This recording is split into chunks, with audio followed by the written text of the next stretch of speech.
वो सिर्फ खाना बनाती थी, लेकिन हर निवाला मौत से भरा था। जॉली जोसेफ की सच्ची कहानी। Subscribe true crime India for more stories. Kerala से एक ऐसी कहानी, ये वाकई रोंगटे खड़े कर देने वाली है।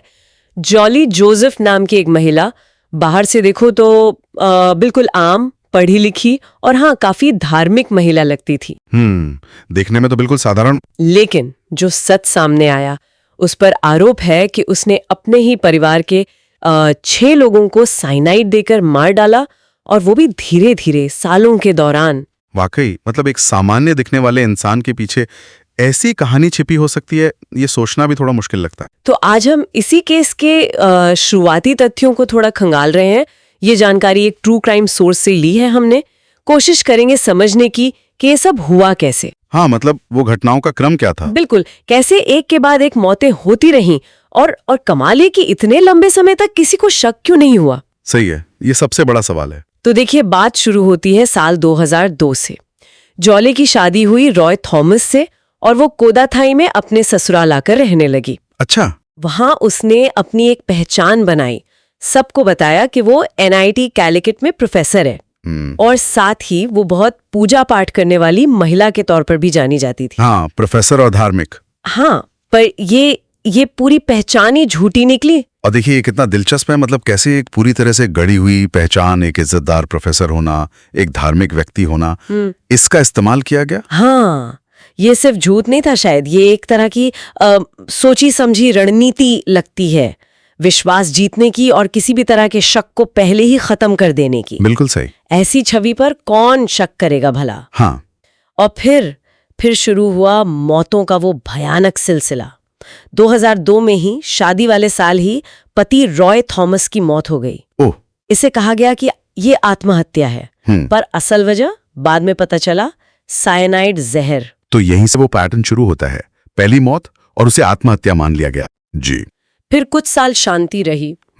फिर 2008 में ससुर टॉम थॉमस वो गुजर गए। जी। कारण बताया गया हार्ट अटैक। अच्छा, हार्ट अटैक। फिर 2011 में सास एनिमा की मौत हुई। अब उनकी उम्र थी, तो कहा गया कि उम्र की वजह से हुआ, लेकिन बाद में शक हुआ कि उन्हें भी साइनाइड दिया गया था। और हर मौत पर जॉली सबके सामने दुख जताती रही, बिल्कुल सामान्य व्यवहार। ये पैटर्न देखिए, मौतें हो रही हैं, वो भी सालों के अंतराल पे, 2002, फिर 2008, फिर 2011। हाँ। और हर मौत को एक अलग, मतलब प्राकृतिक सा लगने वाला कारण दिया जा रहा है। आत्महत्या, हार्ट अटैक, बुढ़ापा। सही। साइनाइड की एक तरह से ये खासियत भी है और खामी भी कि अगर शक ना हो तो इसके लक्षण पकड़ना मुश्किल हो सकते हैं। वो हार्ट अटैक जैसे लग सकते हैं या कोई और बीमारी। एक बहुत शातिर तरीका दिखाता है।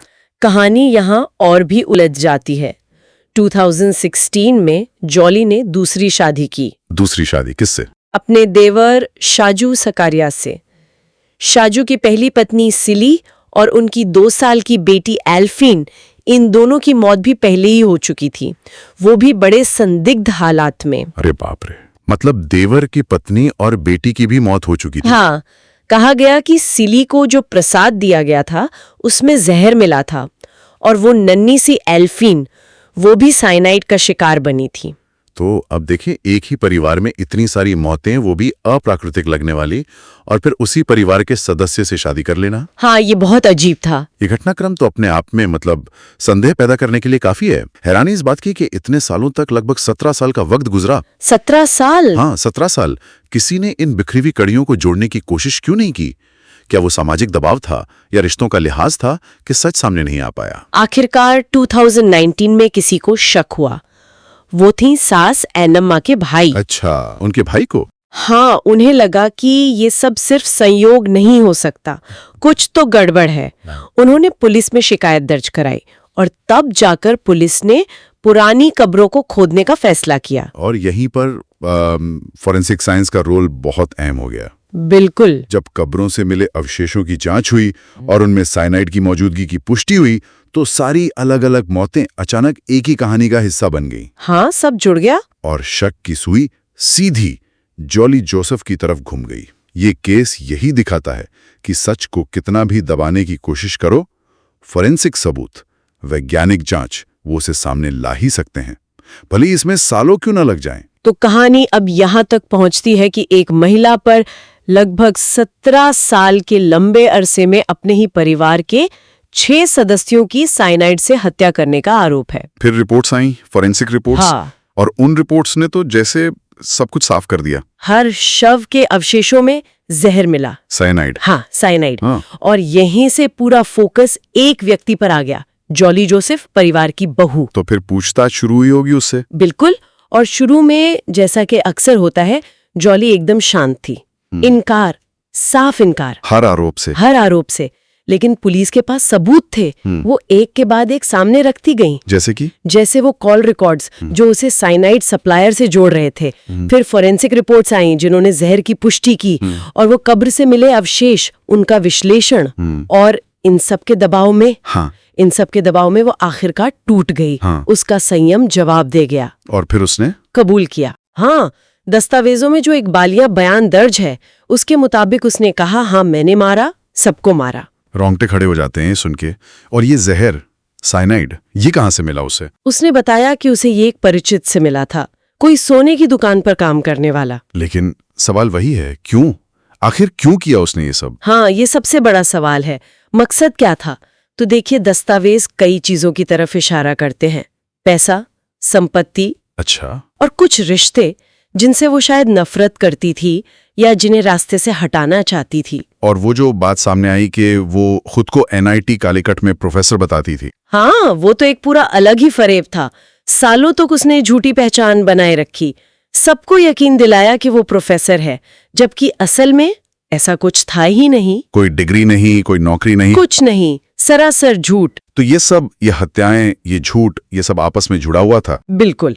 जैसे उसने सिली को मारा क्योंकि वो शाजू की पहली पत्नी थी, और जोली बाद में शाजू से शादी करना चाहती थी। और की भी। और वो मासूम बच्ची एल्फाइन, उसे भी मार दिया, शायद इसलिए कि वो उसके रास्ते में आ रही थी, उसके प्लान में फिट नहीं बैठ रही थी।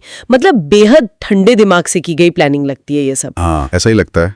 जब ये खबर बाहर आई होगी तब तो पूरे देश में सनसनी फैल गई थी। लोग हैरान थे, सोच रहे थे कि एक महिला जो रोज चर्च जाती है, पूजा पाठ करती है, सामाजिक तौर पर इतनी सक्रिय है, वो ऐसा कैसे कर सकती है? हाँ, ये यकीन करना मुश्किल है। इस पर वो डॉक्यूमेंट्री भी बनी है ना नेटफ्लिक्स पर। जी, करी एंड साइनाइड। उसने भी इस केस के कई मनोवैज्ञानिक और सामाजिक पहलुओं को सामने रखा। तो अब क्या स्थिति है? केस चल रहा है? हाँ, गिरफ्तारी के बाद जॉली पर कई गंभीर धाराएं लगाई गईं। हत्या, आपराधिक साजिश, जहर देना, जालसाजी, लिस्ट लंबी है। मुकदमा अभी चल रहा है। लेकिन सबूत तो काफी पुख्ता लग रहे हैं। बहुत पुख्ता हैं। कानूनी जानकार मानते हैं कि सजा तो लगभग तय है, उम्र कैद या शायद फांसी भी। और एक बात जो मुझे बहुत परेशान करती है वो ये कि क्या उसने कभी कोई पछतावा दिखाया? यही तो सबसे अजीब और डरावनी बात है। दस्तावेजों में या किसी भी रिपोर्ट में उसके पछतावे का कोई जिक्र नहीं है।